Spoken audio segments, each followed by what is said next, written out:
thank you so much, Navjeet. This was a very insightful presentation. I think a lot of times when we look at programmatic, we all have a certain, doubt in our minds. Is it how much of it is measurable correctly? So I think thank you for mitigating all of those doubts. And I think once people will start using or at least experience, they will get a very good picture.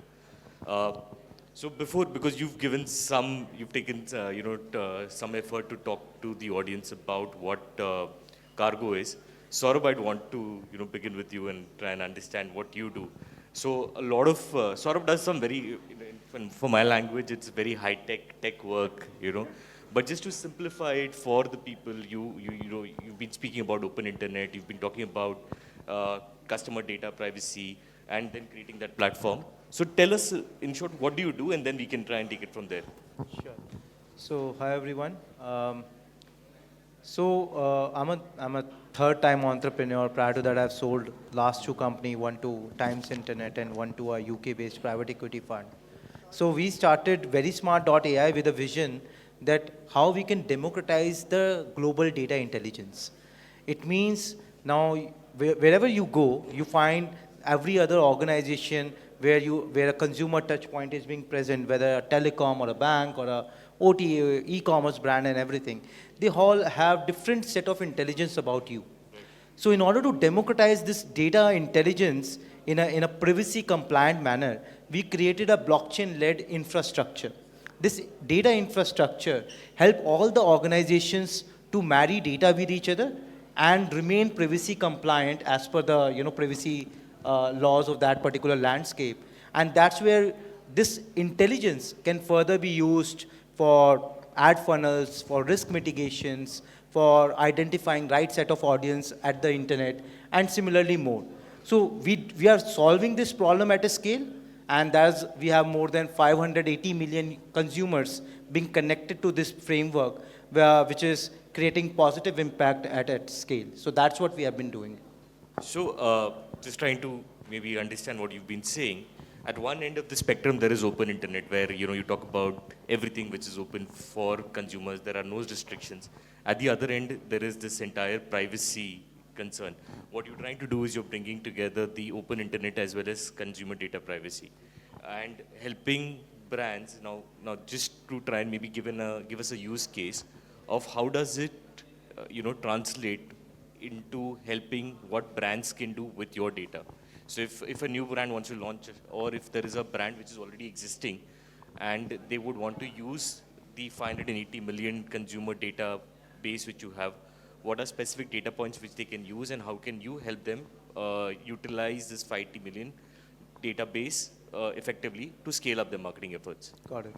So see, if I have to put a very simple example, what we saw broken in the entire ecosystem is that there's no data standardization across the internet. When I say data standardization, it means when you go out there and ask for a data intelligence, what you get is a taxonomy of likes and interest.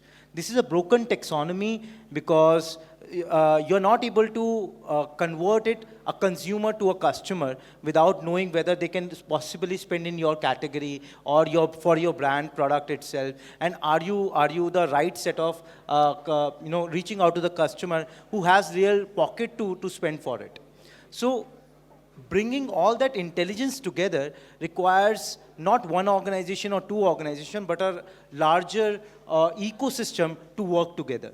But when we talk about the privacy concerns and everything, because these are regulated institutions, they are under a scrutiny or every other single day for their data safety and data concerns itself. So we thought that what can possibly solve for both the set of organization. One we call brands as data consumers, and on the other side, the data contributors. So on one side, they want to monetize their data. The other side, they want to consume this data intelligence so that they can have a better ad funnels. They can directly target at the mid of the funnel or the bottom of the funnel itself, rather than just limiting to the taxonomy of likes and interests. So we solve this thing while creating a framework. This is more like a technology stack, which allow all of them to remain privacy compliant for their consumer perspective, but at the same time can just go and query this intelligence. Like the way you go to a chat GPT and ask that, hi, I'm looking for an audience who may be the potential buyer for a car and have a salary range of, let's say, 40 to 50 lakh rupees, and I'm selling something premium and XYZ. So you can just query this thing in the form of a Gen AI query. You just put a prompt out there, and it will automatically goes to all the data contributor. They will able to marry the intelligence of multiple of those consumers, which has different touch point at a all these banks, telecoms, and other set of organization itself, and then give you a cohort, and then that cohort can be directly plugged to your ad funnel, which may be your Meta, Google, DV360, and other set of platforms as well, YouTube and more. Got it. So you're compatible, so I get it right? So for a new brand who's launching premium services, can come to your platform, query, understand how big the audience is, and they could get some specific, this audience segment is based on some very specific signals, right? At the end of it all, it is still the consumer or the data person, their signals are protected, it is still private. So I think that's where you said brands, you said platforms, but it is also at the consumer level. Yes. My data signals are provided, and that is the USP, right? You're getting the consumers, you're getting the brands, as well as you're getting the platforms all together. Yes. And it is very easy to plug it in any format. So I think anybody who wants to understand and get this, understand this in a little more detail, they can reach out to Saurabh, because I sure have a lot of questions for him. With limited time, we'll keep this to a very limited set of questions. Navjeet and Saurabh, I think you come from two different spectrums, but although there is a lot of work which you can do together. So how does what Saurabh is doing with very smart? How does that as an industry or that excite you as a programmatic or as a supply platform?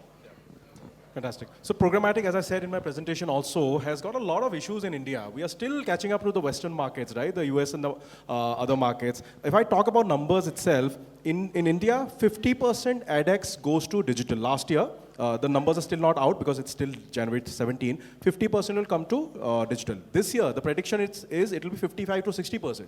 So digital will grow like crazy. 10% minimum it will grow year on year. Now, out of which a large portion would be programmatic by default, because people want to reach out to users on the open internet. The users are not just on the e-commerce sites or maybe some other food sites at a certain point in time. So therefore, programmatic becomes all the more important for agencies and clients to crack. Now the issue is, what is happening is that brand safety measurements are gone out of the window. People do not know where the campaigns are running. They'll share a screenshot maybe just as a proof that campaign is running on some good site. But then the long tail of inventory where the campaign is running will really kind of bother you when you see the entire picture. And then finally, measurements by third-party platforms. All the platforms that I've seen and experienced, especially in India, they come and boast about whatever they are doing, right? They must be doing excellently well. But are they globally verified? Are they confident about measurements of their campaigns by globally verified third-party platforms? That is where our big issue is in India, and that needs to be solved. And I think agencies, clients, and platforms have to take it on themselves to solve it so that the programmatic growth happens accordingly as it's happening as of now. Thank you so much. In today's era, when things are very short-lived, right? I think we see companies coming in, going out in the span of 5 years. You are a 21-year-old organization.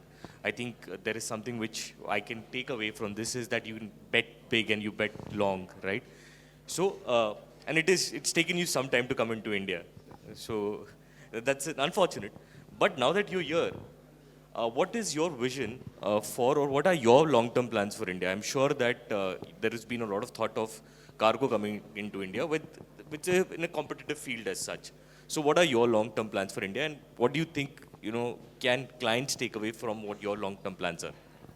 I'll talk about the long-term plan of our founder, Mr. Harry Kargman, on whose name Kargo comes. So he is a US-based person, but for him, launching in a country is not an out-and-out global takeover kind of a business. He wants to launch in countries specifically addressing the gap in the country. For example, when he launched in the Australian market, he found that 8 years ago, there was no omni-channel platform. So he launched Kargo as an omni-channel platform there. In India, when Mr. Robert, who is the right-hand man of Mr. Harry. He came to India the entire year last year. He discussed with brands and agencies. He found that programmatic is a big issue in India. Solving for programmatic is the main core of our business in India. So that is the immediate goal in terms of solving the gap in Indian market. And long term, we want to be the premium ad tech platform that you trust blindly. That is what we are going out and talking to the clients and agencies for. When I speak to your team also, we reassure them that you check us on any benchmark, take us through all the trackers that you want to put, and we'll deliver the best that we can. Fantastic. I think we've all been speaking about programmatic from from when we started working. I think yes, it is something which is necessary, but there are a lot of gray areas in programmatic. So thank you for trying to solve for these, so that brands can trust programmatic and get to a reach of a larger audience. And with Saurabh, your help, they can try and reach out to the right audience. One more thing which you spoke about and you put a lot of emphasis on is the enhanced creative. It looks good, fantastic. We saw some examples; they were very good. How does it really help into getting the audience's attention? Do you have some numbers, or at the end of the day, we all are here trying to also solve for the problem of revenue and getting some numbers in the dashboard at the lower funnel. So all of this, how does your creative capabilities help in the entire funnel of getting a user, as well as engaging the user, as well as trying to drive some kind of revenue from the user? Got it. I'll answer with a data point first. ANA, which is the Advertising Association, and I do not know what the full form is, it said that in 2024, around $71 billion globally was lost to fraud advertising which was below par. That is a huge number, $71 billion. Now, what Kargo assures you is that the inventory is proper. You do not have to absolutely worry about the inventory. But then, what is in front of the user, the audience, who does not care about the inventory and the back end, right? The data he does not care about. He wants कि मुझे क्या दिख रहा है सामने. If that is something which is really engaging, which is different from the clutter that is always there on our mobile phones, then he or she will be really engaged. That's what we want to make it mainstream in India. It's already mainstream in US, UK, Australia, and Singapore markets. In India, we are trying to ensure that the enhanced creatives come to the rescue of clients and agencies by helping them get triple the engagement that you normally see in your standard banners. If you're launching a car, there's an auto expo happening today, I think, right? A lot of cars will be launched in the next 6 months. What will they do? By default, they will put a banner, 50, कितना 10 लाख का गाड़ी है, front photo of the car would be there, and they'll run a programmatic campaign. After 7 days, when the engagement level drops, what will they do? They'll change the targeting, they'll change the inventory. But then what I suggest is that enhance the creative itself so that the user is captured from the day one. And if he or she is in market for the car, he or she interacts immediately and maybe purchases the car. So that's what we are trying to change in the market, where we are enhancing the creatives to get triple the engagement that your normal standard banners give. So fair enough. You want to stand out, you come to Kargo. And just to reiterate, I think you'll also going to help our clients into making some fantastic creatives. Free of cost for Lyxel, as I mentioned. For free. I have also understood that you've taken up or you've tried to address some concerns, right? Concerns about quality, concerns about privacy, concerns about ad fraud. Apart from this, do you still see, when you're speaking to clients one-to-one, do you still see there are some other concerns which, you want to address apart from only the ad fraud? Are there any other challenges or concerns which you see here happening in India, given the entire Indian ecosystem? In India, digital as a medium is still very performance kind of a heavy, right? For any campaign, at the end of the day, clients will expect some kind of a results. That is one mindset change that has to happen over time, where you are putting dollars on digital, but then there is a dollar being put for brand marketing, but then there should be a dollar being put for performance marketing. That should be slightly different. That is one thing that's a mindset change, which I think agencies will definitely try and help clients with, and clients will also do over time. Another thing that I see is the CTV growth in India. CTV is still not 100% cracked, even by the biggest of the players in the Indian market. Trackability, the targeting that is offered on CTV, verbally, narrative-wise, it looks good, but then when you execute a campaign on CTV, are you contextually targeting users, or is it showing on any, any inventory or any kind of a show that is being run on CTV? CTV cracking is very paramount to businesses these days when digital AdX is growing so much, and CTV AdX is growing even double of digital AdX. So CTV needs to be cracked in the next 1 year for sure. Thank you so much. Saurabh, if I put the same question for you, you are also operating in a very complex environment. You can say that there is this huge set of cohort who is ready to buy cars without divulging the privacy of the users. What are the concerns which you clients face or ask you? What are your biggest questions which people will ask you that, okay, I see this cohort, but how do I believe or how do I get that validation that it is the correct cohort? So the most interesting aspect of this entire thing that we as an organization are having no data traces. So we do not pull any of the data to our environment. Here they can raise the request directly to those data contributor itself. And these are all trusted organizations of the ecosystem. You know, if you would go and raise a request and you are able to pick and choose that, okay, I want to raise my request to, let's say, a bank or to a telecom or to maybe an e-commerce brand, because I believe my target audience has a leg or a footprint on those particular platforms itself. It's like we are able to fill that particular gap of missing intelligence amongst each other. So telecom would have a certain persona about you. They would measure you on the ARPU, they will measure you on your geographical locations and every other set of thing, where an e-commerce brand would do it differently, or maybe a bank would do it much differently. So we are able to tell them that, hey, listen out, that you need not worry about the consumer privacy thing anymore, because no data is moving outside your organization, but able to marry that intelligence amongst each other.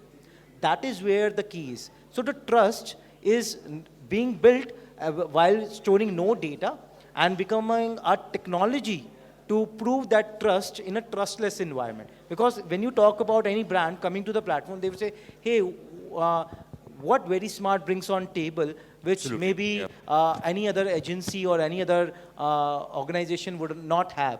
So we would say that we are just a technology enabler for this entire ecosystem itself. So we just lend them the technology. They use this technology to query those intelligence in a real time itself, and then can just directly run those campaigns. It is being ran on their platform, on their ad delivery channels. They have the better visibility, even if they are doing on other set of platforms itself. Second important aspect is that they can be able to see that who becomes the contributor to their intelligence. That is a very kind of a way of creating a network effect in a marketplace model. Could you just elaborate who becomes a contributor to their effect? It sounds interesting, but see, as I mentioned, a lot of organization with the depreciation of third-party data cookies, a lot of first-party organization wants to monetize their data. But the challenge they face that in the growing privacy laws and other set of consumer concern, how they can possibly do that. Now you cannot stop them to kind of monetize their data, because they have been doing it as their bread and butter for a very, very long time. Absolutely. Data is the new oil, everyone knows that. So in those particular landscape, we cannot stop them. We rather enable them that how they can solve for both aspect of the thing.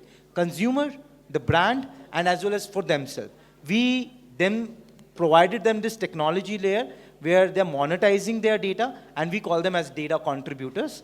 And then the brands which wants to use this particular intelligence for kind of optimizing any of their ad funnels, and at the same time the consumer who can always choose to opt out from this entire ecosystem. So there's an application where a consumer would go and would say, hey, I do not want to see a real estate ad. I do not want to buy a sneaker, which you keep showing me on the other day on internet. So absolutely, I don't want loans anymore, but I still see those on a daily basis. You can opt out on categories. You can opt out on specific areas which you really do not want to touch point. So this is all being made possible with a with a decentralized infrastructure or blockchain-led infrastructure, because no data is moving to each other.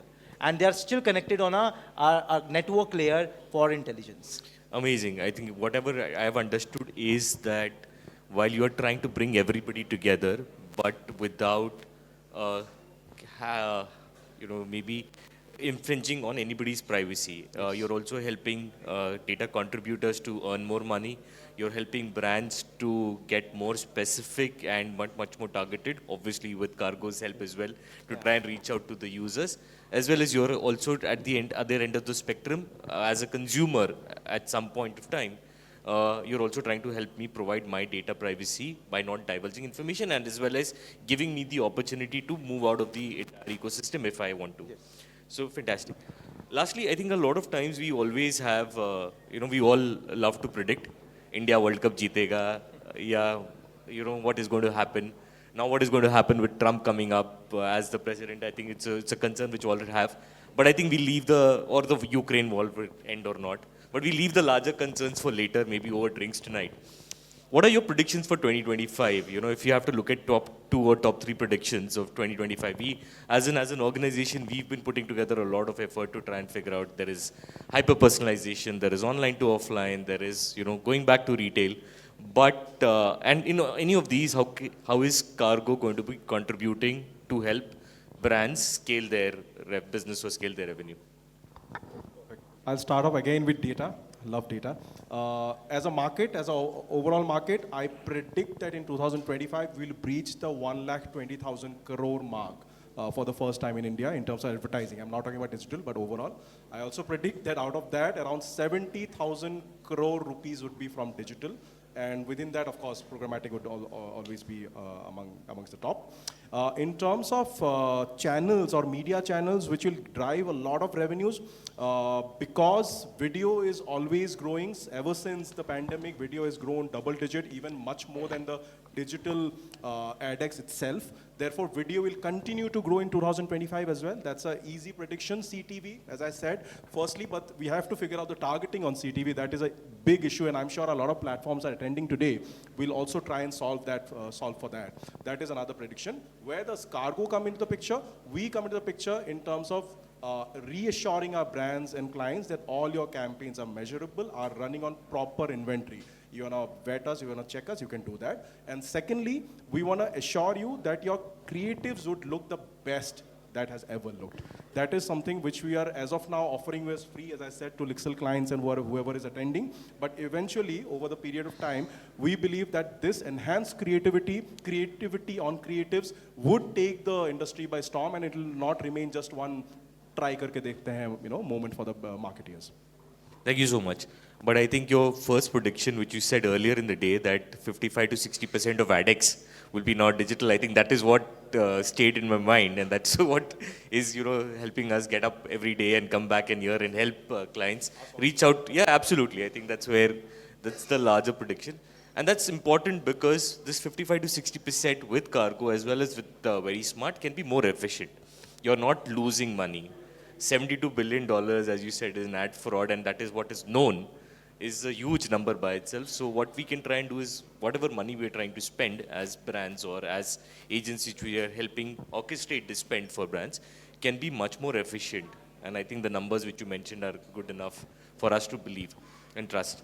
Saurabh, your predictions for 2025? So, as the consumer span is reduced or attention span is reducing across the existing channels. So I believe in 2025 we'll see a lot more new ad channels getting created. When I say ad delivery channels will get created. Sure. And we have seen how in less than a year, Zepto has made more than 1,000 crores on ads. So there's more channels will come into the picture. Second, I believe a lot of brands have started realizing that what is a missing piece in terms of knowing their customer better, in terms of behavioral and other set of aspects. So I believe data CPM would become the new norms for 2025.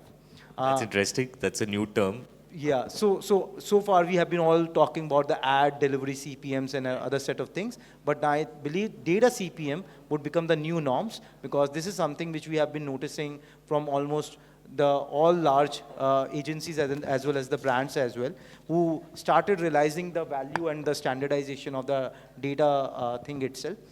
Third important aspect is that people will become more sensitive about their privacy. So reaching out with a promise to your consumers as a brand that, hey, I'm going to protect your privacy, I'm going to protect your data as a data custodian, this will become the newest norm. Because I think that is one of the biggest reason why on 31st of December, we launched the DPDP first implementable draft, just because of the fact that this year, it's all going to be around data privacy itself. Amazing. I think what I understood is that this market has been on steroids, right? I think digital, and it is going to grow. But as you grow, there is a lot more responsibility which needs to be added, and responsibility in terms of how much money is being just wasted. Are you getting the bang for the buck? And that's where Kargo comes in. And I think from a consumer point of view, is the consumer data protected at the end of the day? Because we all have living in an environment where we're uncertain. We are going to use everything, but we are still uncertain on how much data are we sharing. I don't want to take a lot of your time. I want you to go out there and then speak to brands and maybe try and help them with their concerns. Anybody, if they have any questions for Saurabh or for Navjeet, please ask. Otherwise, I'll let them, take their time and meet clients on one-to-one.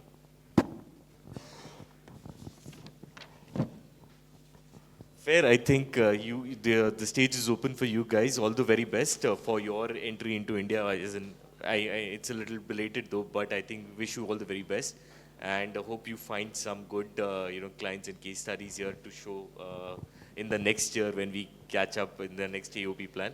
And Saurabh, all the very best to you. I think you're doing a very good job from helping people to at least protect their privacy. It's a very, very important job for somebody to take it up. So thank you so much, guys. Have a good day. Thanks.